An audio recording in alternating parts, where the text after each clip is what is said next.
think this was amplified by COVID, is that students are getting bored. There is value in having structure, definitely, and there is value in being systematic, but I also think there's an opportunity for creative and problem solving and creative thinking. I've given them the opportunity to teach me.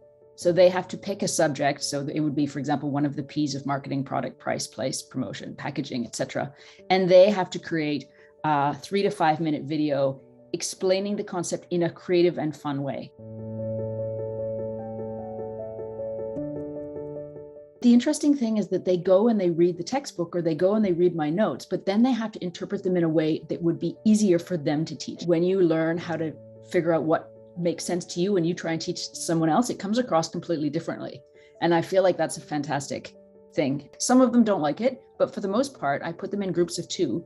There's always one of them that will do the voiceover and one of them that will be the behind the scenes. So it's a really good way for them to do group work, is that well and partner. It's also a low stakes assignment. If you give a student an assignment that is a final exam or a major assignment, there's a lot of anxiety around it. Whereas if it's between 15 to 20%, it's more creative and it's more fun. It's much faster to mark because they're all 2-3 minutes instead of, taking me 15 pages or 20 pages to mark something. I think you have to be a little bit more creative and lenient in your marking. So there has to be the 5 elements that I've asked for in the video, but there has to be an area of 20% of creativity, that if the student actually spent some effort and some time on it, then they're gonna do probably better on a video assignment than they might do on a structured essay. And for those students who don't speak English as their first language, or those students who have learning disabilities, it gives them an opportunity to do things in a different way.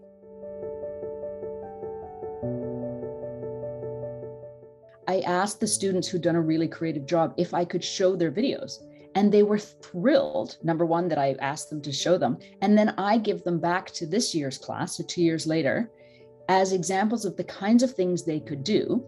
Because I've put those examples online for them to watch, they're not asking me the questions like they used to. They've done some really creative things that then I've taken into my teaching, thinking, actually, this worked really well. I should try and do this.